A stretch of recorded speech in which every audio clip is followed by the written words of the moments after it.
Pernah nggak sih lagi lapar banget, terus lihat huruf kuning M dari jauh, langsung kayak disamperin cahaya surgawi. Nah itu dia efek McDonald, brand yang udah nempel banget di kepala kita. Tapi gimana sih sebuah huruf M punya kekuatan sebegitunya?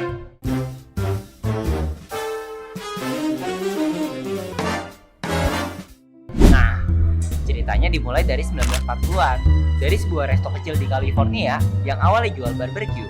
Dua bersaudara, Richard dan Maurice McDonald, merasa sistem dapur mereka harus lebih cepat. Mereka bikin speed service system, konsep yang nanti bakal jadi fondasi fast food modern.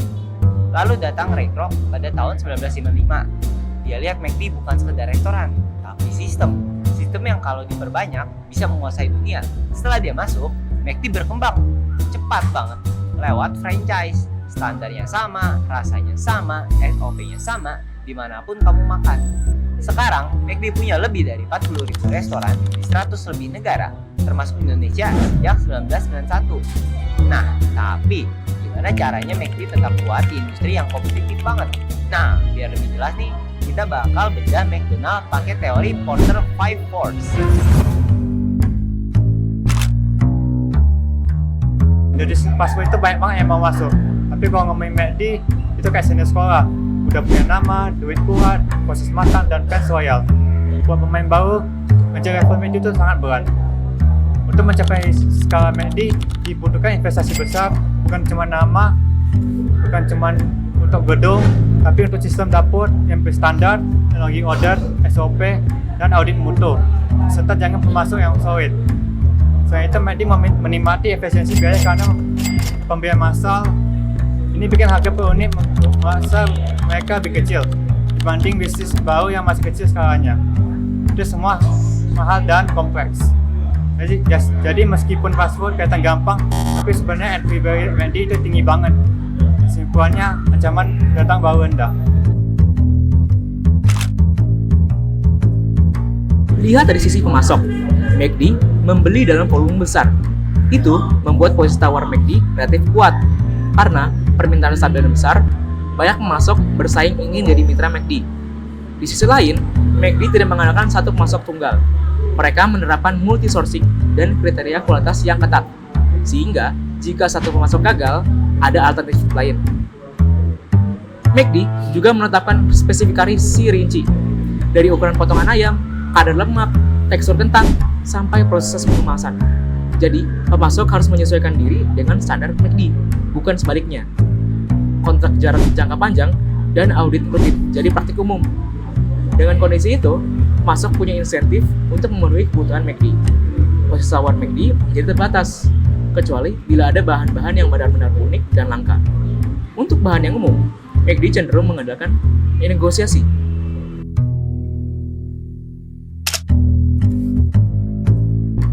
Kalau pelanggan, mereka pegang kendali besar. Kenapa? Karena berbelanja makanan sekarang cuma segeser jari lewat aplikasi. Konsumen bisa bandingkan harga, lihat diskon, baca review, dan memutuskan dalam hitungan detik. Switching cost rendah, kalau hari ini McD nggak menarik, besok tinggal pilih KFC, atau Burger King, atau makanan lokal favorit. Tren gaya hidup dan kesadaran kesehatan menambah kompleksitas. Sebagian orang memilih opsi yang lebih sehat, yang mengikis pangsa pasar fast food tradisional. Itu artinya McD harus menjaga 3 hal sekaligus, yaitu harga kompetitif, kualitas produk konsisten, dan pengalaman pelanggan yang memuaskan, baik di toko maupun lewat delivery. Tekanan dari pembeli ini membuat strategi marketing dan inovasi menu jadi kunci.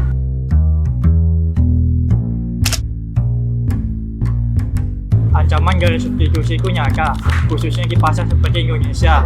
Lawannya bukan hanya chain fast food lain, banyak pilihan makanan yang bisa mengganti fungsi makan cepat dan kenyang, dari mie ayam dan bakso sampai nasi padang, geprek atau jajanan kaki lima. Di samping itu, muncul alternatif modern seperti meal prep sehat, ready to eat, atau kuliner rumahan yang diantar lewat platform. Ketika konsumen menilai faktor harga, rasa, dan praktisan, distribusi lokal seringkali lebih menarik secara value proposition. Jadi McD harus mempertimbangkan preferensi lokal dalam produk dan harga, sambil menawarkan sesuatu yang tidak mudah ditiru oleh substitusi, misalnya konsistensi layanan, kenyamanan lokasi, atau program loyalitas yang relevan.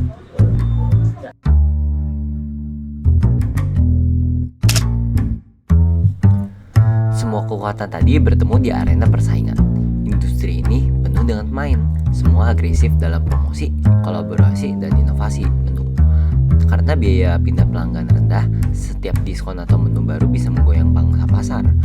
Dalam kerangka Porter, ketika lebih banyak pesaing, pertumbuhan pasar tidak terlalu cepat, dan produk mudah diganti, rivalitas jadi intens. McD menghadapi kompetisi dari brand global dan pemain lokal yang gesit mengadopsi tren.